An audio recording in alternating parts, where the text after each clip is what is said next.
Hello everybody, welcome back to Let's Read The Witcher 3 with me, Variax, and Geralt. So we're on the back of a horse and it's pouring down. This is not a good place to read a book, so let's about turn and find somewhere relatively comfortable inside. At least for us, Roach. Where we can have a bit of a read of books and stuff. This looks good enough. Alright, so let's go into here and have a little look. The music's going to be quite ominous in the background. Might fit some of the books, but not others. What we're going to do is, of course, not going to hear it all. Let's go back. We're going to a glossary. Because at least some of the characters have updated, along with some of the Bestiary. For example, the cockatrice from a while ago. But foolish superstitions claim cockatrices, like basilisks, can kill with their gaze alone. This is utter nonsense. However, a cockatrice's gaze being no more dangerous than that of an angry goose. One should instead watch out for its sharp beak and long tail, which can whip to murderous effects. So I think we read that before because I wanted that for the fight. And now we have the Shrieker. Heard you have a problem. A monster you call a Shrieker? Aye, prowls about it does, snatches cows and goats, mostly, but it won't scorn a man if it runs into one. Yes, that's a conversation overheard at Crow's Perch, maybe even by ourselves, or from ourselves, to ourselves. I don't know, don't remember. The monster tormenting the residents of Crow's Perch turned out to be a particularly nasty cockatrice. Geralt was not surprised the Baron's men had been unable to stop it.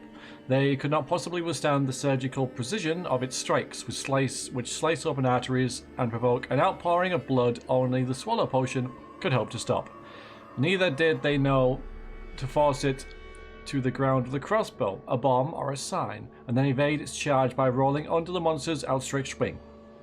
Of course, I did all of that with utmost precision and skill. Just when it seemed the villagers would have to learn to live in the shadow of a bloodthirsty beast. To always look... Alright, there you go. God.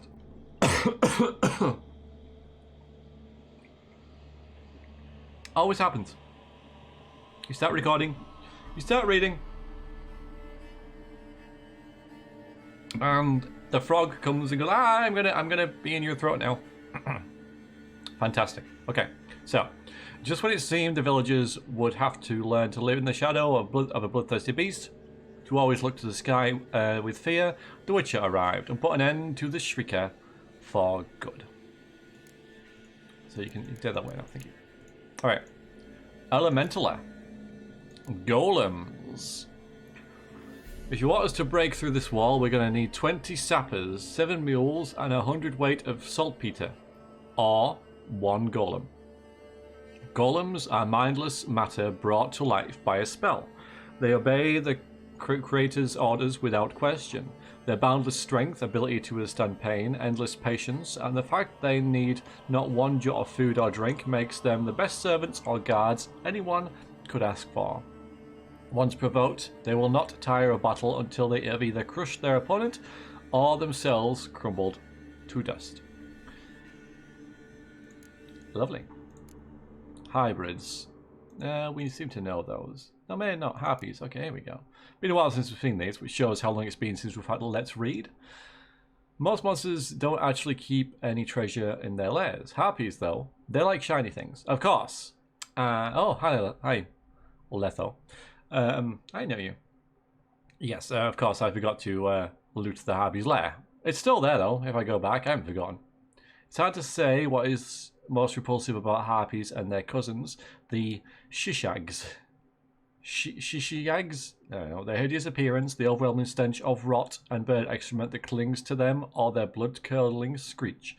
Suffice it to say that even rats who dwell unhappily amongst the rankest fecal matter and rotten weights give their nests a wide berth. Wow. That's got to be bad. And we have Jenny of the Woods. Yeah, it's said that true love's flame is never extinguished. The sad truth is, the reason why Zula of Midcorps whom an early death had separated her from her beloved, was unable to find peace in this next life and instead returned to haunt her former environs as a night wraith. Fighting such an apparition is extremely difficult. A night wraith will form mirror images of herself to confuse her opponent and aid her in battle. She herself can take on immaterial form, rendering her invulnerable to blows. The best way to force her out of this state is to set a trap with the Yrden sign. Then quickly follow up with Igni while she is caught. Most important of all, however, is this. Never attempt to fight one in the middle of the night when the moon hangs high in the sky.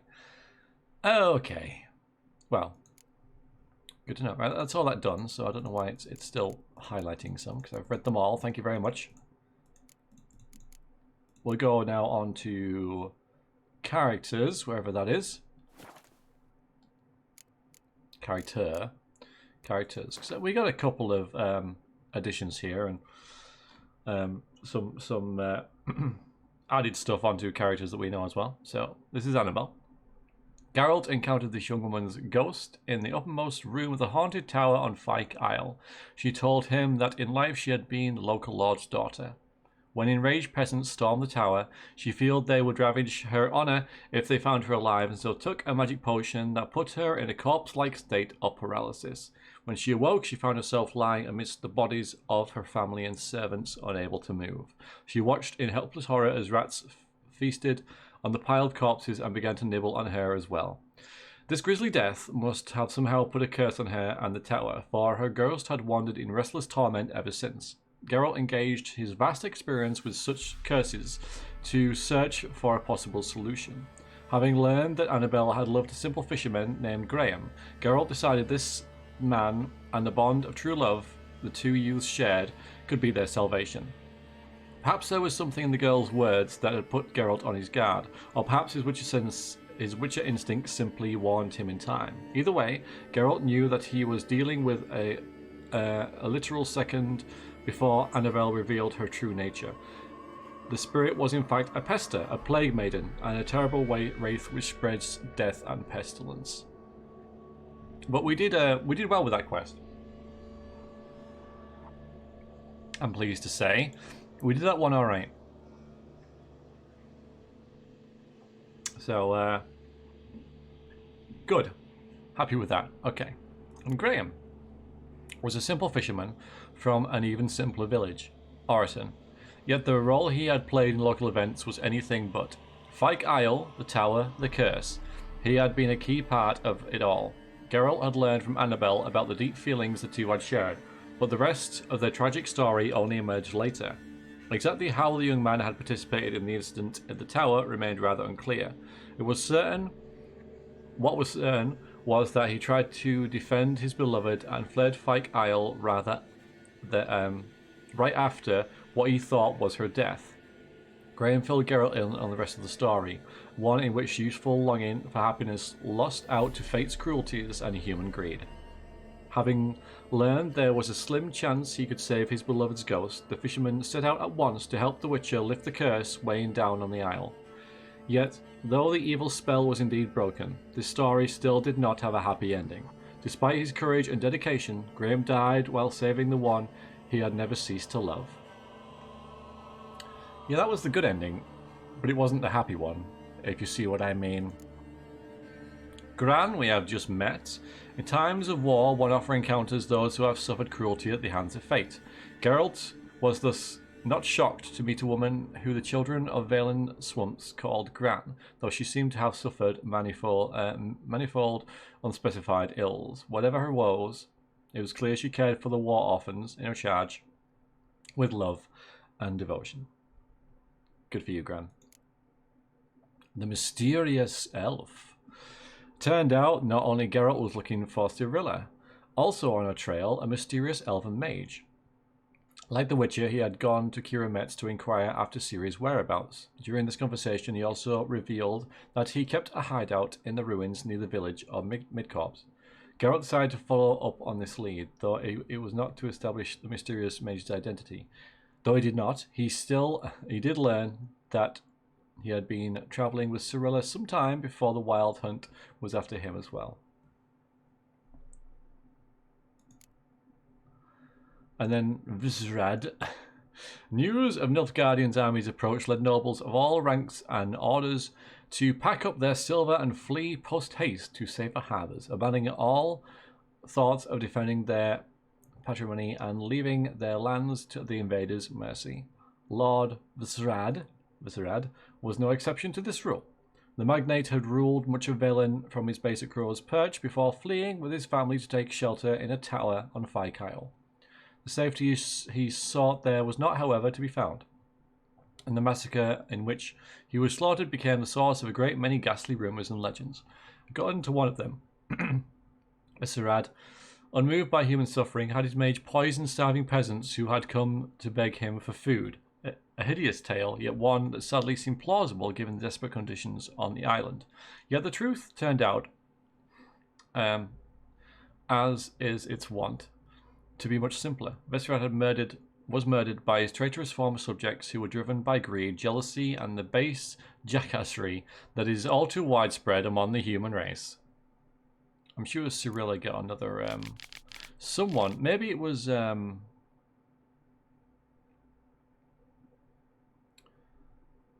Kira Metz. This is where it gets quite awkward to find out which ones are kind of new and stuff. Dinner party and stuff. Alright, we'll read all of it, I guess. Geralt first met Kira Metz when she literally dropped on top of him out of nowhere during the infamous coup of Thened Island. Kira was defenestrated and nearly landed right on the witch's head. The next time Geralt saw her in the swamps of Velen was shocking in a different way. The luxury-loving sorceress was the last person he expected to see in such a grim and barren place. Geralt later learned the reason for this, and Kira's fate gave him an ample fodder for contemplating the cruel whimsies of the Wheel of Fortune. Once the esteemed advisor to the now late King Foltest, she had been chased out of Temeria when she lost that ruler's trust. Later she joined the Lodge of Sorceresses, which earned her the hatred of Redina's king and Nilfgaard's emperor alike. Because of this, she had gone deep undercover, posing as a cunning woman, a village witch of sorts deep in Velen's Bondocs. Deep in Velen, okay? Give me a break. It was not all that difficult to tell she had despised every minute of this. Kira then asked Geralt for another favour, lifting the curse from the tower of Fyke Isle. Curses and favours being what Geralt does best, he obliged. Kira had never stopped longing for the lustre of life at a royal court. Thatched roofs huts could hardly compare to elegant ballrooms and palace gardens. One day she decided to organise an interlude from Velen's grim atmosphere by treating herself to a sumptuous meal. Acquiring the refined ingredients proved less trouble than finding an appropriate dinner partner. That is, until Geralt showed up. The Witcher gladly accepted the sorceress's invitation for dinner, but, showing unusual restraint, turned down her other decidedly unambiguous propositions. So it looks like I acted out of character there, according to this. Well, according to the, what Geralt should be, although there's a bit of leeway, obviously. Sadly, an evening that started out so nicely ended quite unfortunately for the Witcher. Kira put him to sleep with a secretly cast spell. Clearly, she wanted to hide something from him. Turned out that Kira had played the Witcher like a well-tuned harp, strumming all the right chords to keep him occupied while she stole the mage's Alexander's notes from Fyke Isle. She was planning to use the notes as a bargaining chip while making a deal with Radovid. His plague research could be her ticket back to life without lice, ticks, and omnipresent filth. In the end, Geralt succeeded in squelching Kira's mad plan to bargain with a man whose favourite negotiation tools were red-hot pincers and burning pyres. Kira changed destination from Oxenfurt to the decidedly safer confines of Kaer Morhen. And apparently that was, thumbs up to us as well, so yay for me for getting some stuff right in this, and pretty much doing all the Kira-related stuff, Fyke Isle and everything like that, with a degree of competency. So hooray! I'm pleased about that. I can at least look back and think I got this bit probably, decently done. Might be an exception. Hopefully it won't be, but it might be. It might be. Before we go into books, I'm going to go into my inventory and make sure I have all the books read. They're in here somewhere. I'm still not entirely... Alright, we'll just do that. There you go, bestiary thing. Great. And this as well. I think I've read everything now. At least Geralt's read everything. But we have not. Alright, there's a freaking bestiary thing to read now as well. Okay.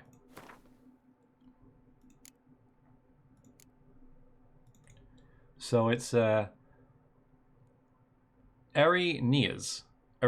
Okay. A merchant once told me that I reminded him of an Erinea. Naturally, I immediately teleported him to one of their nests. So he could see for himself how ill-fitting the comparison was.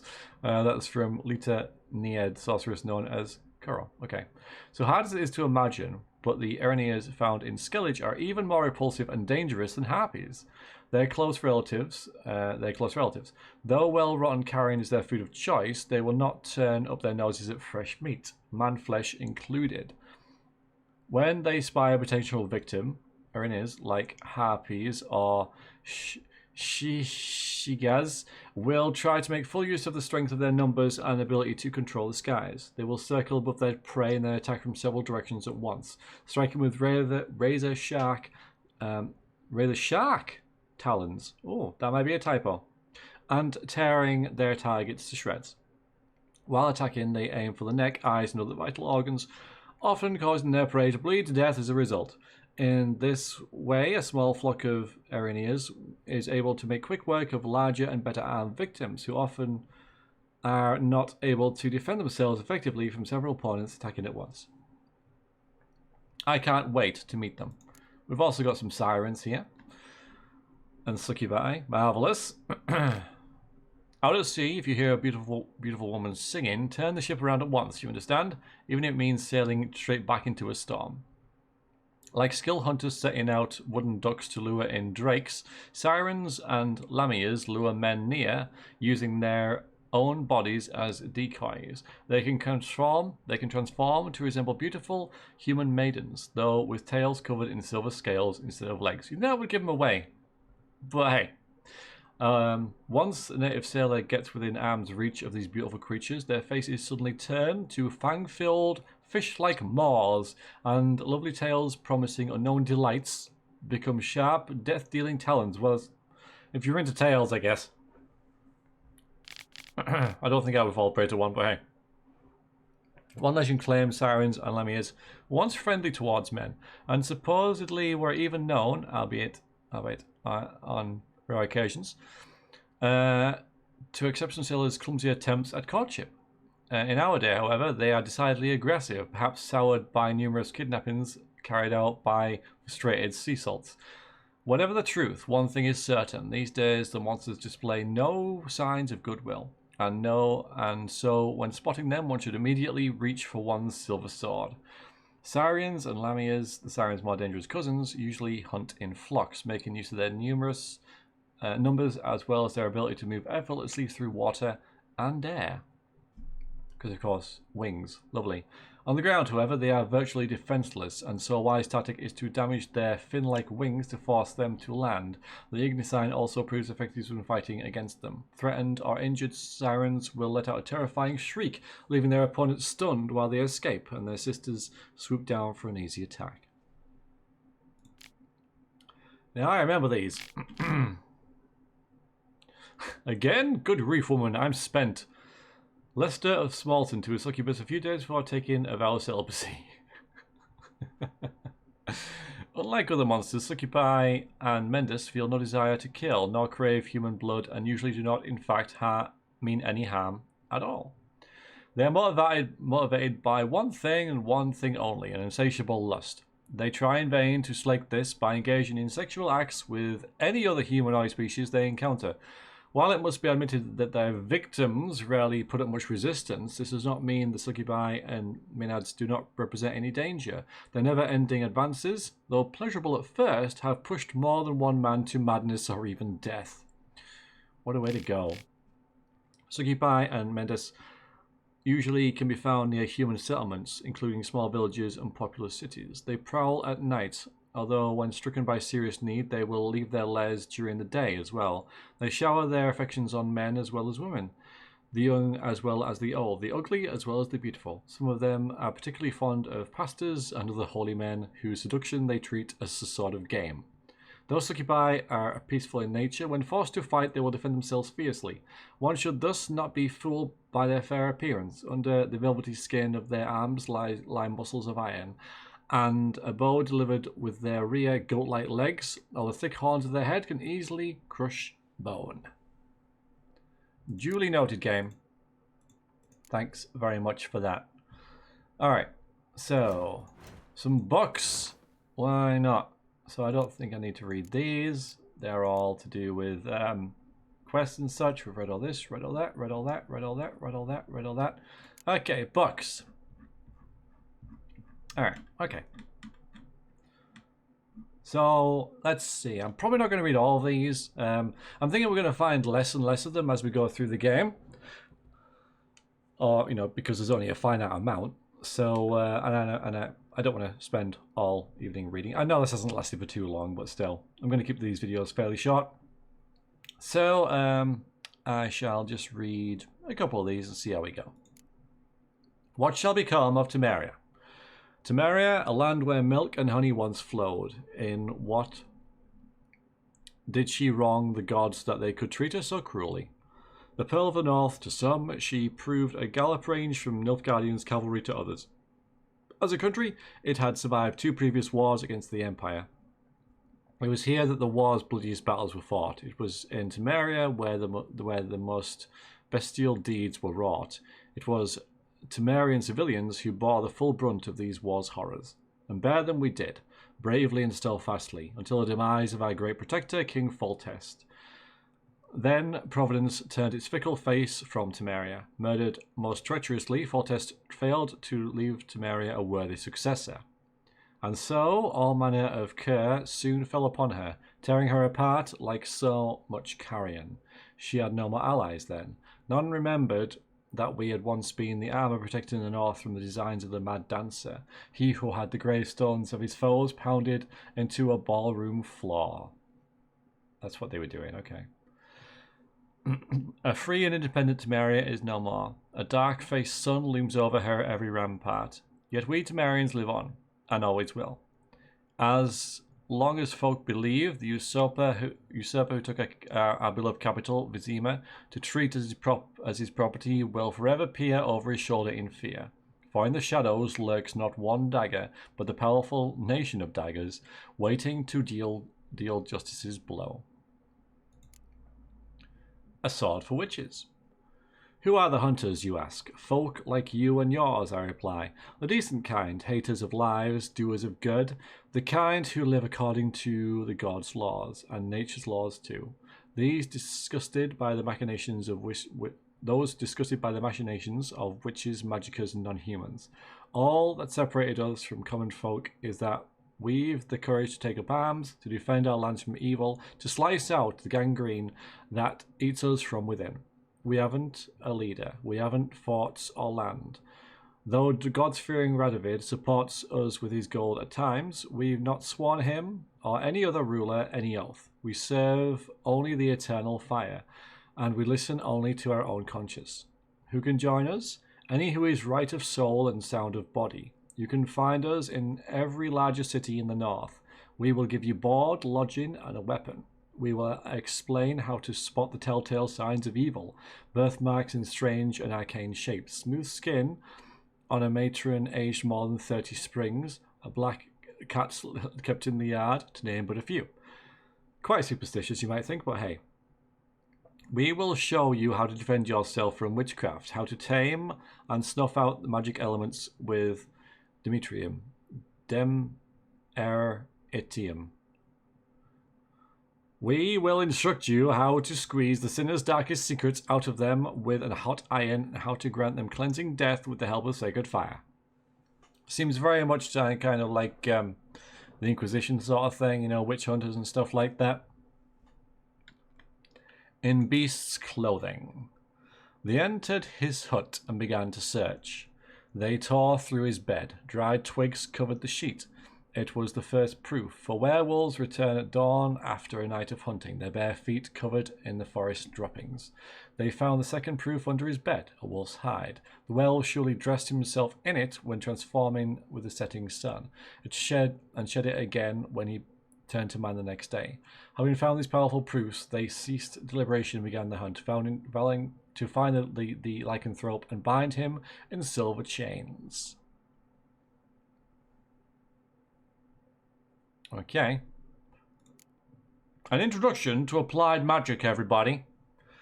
Magic is the science of harnessing, subduing, and making use of the power of the elements. It is also the incarnation of chaos, which is why no one without proper training should ever dabble in any of its domains. Expert mages make of magic an art, but the road to virtuosity leads through years of practice, study, and hard work, and requires a considerable amount of required inborn talent.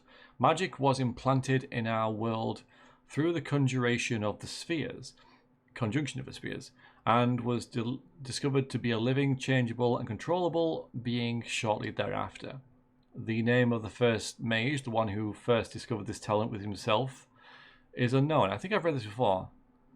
I thought it sounded familiar, but stuff like this is covered like in the TV series and stuff. So I'll read the rest of it. But, you know. We do know, however, that in a relatively short period of time after the discovery of magic, groups began to form, which talented beings could work together in developing their abilities. This period is usually considered the beginning of magic as a science, and these groups, the prototypes of the magic schools. The fundamental planes from which one might draw magic of power are earth, water, air, and fire. In the tome which you currently hold, each of these will have a separate chapter dedicated to it, ordered accordingly to the level of difficulty and danger associated with the element discussed. And then we don't get any more. Let's read one more. Let's read Journey to the End of the World. Sirens, the harpies' distant relatives, are winged monsters found in the Skellige archipelago.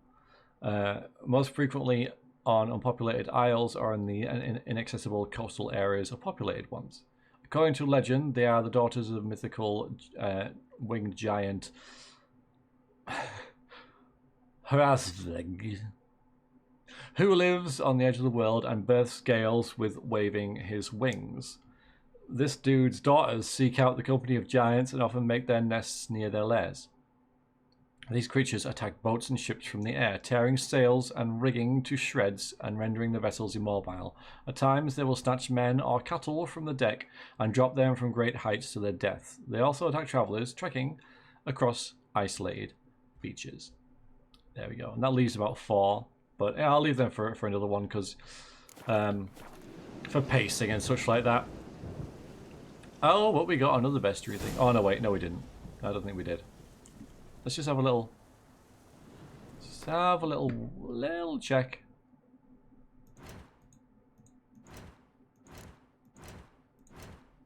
See if there's anything new here at all. No, I don't think there is. Okay then. Well, that will do for this episode of Let's Read. Sorry, it's been a while. Although it doesn't look like too much built up, so that's good. And next time we will head and find Johnny and also try and get this freaking sword repaired. Whoops. But yeah, good times. Alright, so I do thank you all very much for watching. That was nice and entertaining, and well, at least for me, I hope. At least for me, and I hope it was for you. And yeah, it did tie some loose ends together as well, and let us revisit what's just happened over the past 5-10 episodes. So yeah, good stuff. Alright, onwards to more gameplay, everyone. Until then, thanks very much. Toodaloo.